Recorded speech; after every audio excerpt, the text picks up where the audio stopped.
Yeah, we're certainly not going to discount a conference win. We're thrilled about that. I do think their coach got their team to execute their game plan better than I was able to get our team to execute our game plan.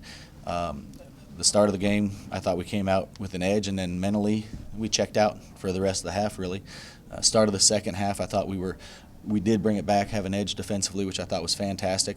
And then we got passive. They went to a zone and a soft press, and we really got passive, and that's something we're going to have to learn. And it's a lesson that's been repeated to us a few times now, and we're going to have to learn that moving forward and solve that. And but we will. We will, and we have the guys that are bought in, and it's pretty nice when you don't play your A game and are still able to get a conference win, so we're pleased with that.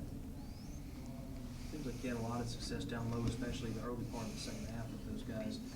How do you feel about that? Do you think that you wish that had gone on a little more when y'all got passive in the second half? Yeah.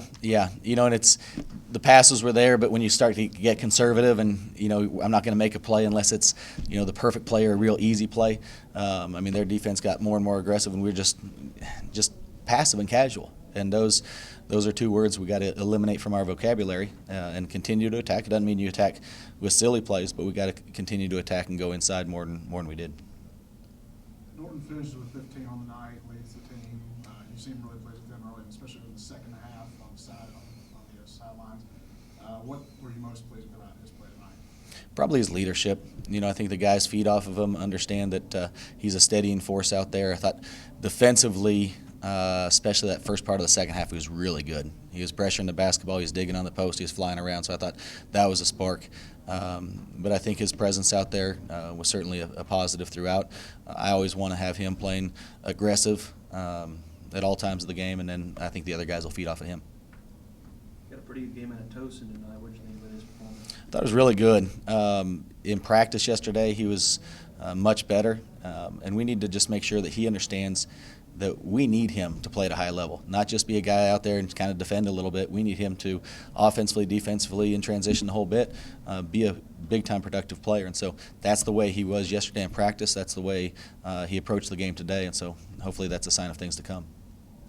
What can you take away from today to help you on Saturday? Well, I think the idea of it's a repeating lesson again that we need consistency. If we play 40 minutes, at some point we're going to be pretty dangerous to play anybody. But right now we're not playing a 40-minute game on either end of the floor, and the consistency throughout a game needs to be there. What does it mean to you when you see 5 different players be able to pull consecutive games into double figures? Well, that's one of the great things about our team is ideally we have 5 guys always scoring in double figures, and a lot of times it's going to be different guys kind of in and out of there because we have about 9 or 10 guys that are certainly capable of doing that. But I think it does show the balance to our team. It makes it hard for us to be scouted, and I think we can run a lot of different actions. But again, that balance I think has been a positive for us this year. Other than early, maybe midway through the first half, it seemed like Diaz was doing a lot offensively. Did you like the way you defended him other than maybe that stretch right there? I did. I think our post players, for the most part, got through screens well. Once we were able to apply a little bit of ball pressure, it was a little bit harder to throw the ball inside. With him, if he's catching it with 2 feet in the paint, it's going to be hard to guard. In the second half, we had a few times where we did a nice job digging it out of there. He ended up turning more into a passer in the second half, which he's very good at as well.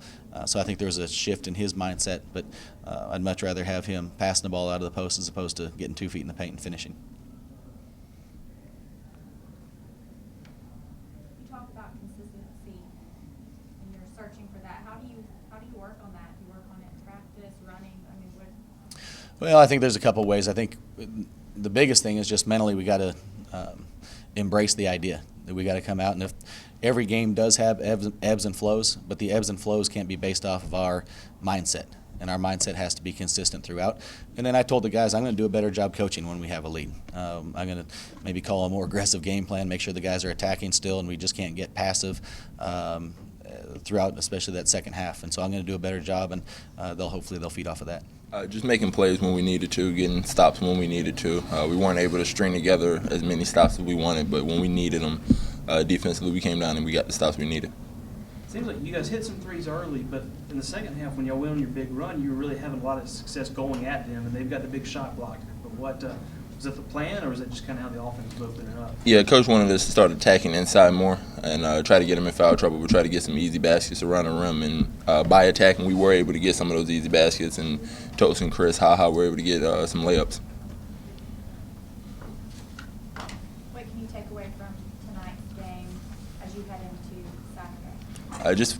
We continue to find ways to win, and we've got to improve on that. But something Coach always tells us is you have to learn a lesson before you can move on to the next one, and getting up to big leads and letting teams come back is a lesson that we got to learn.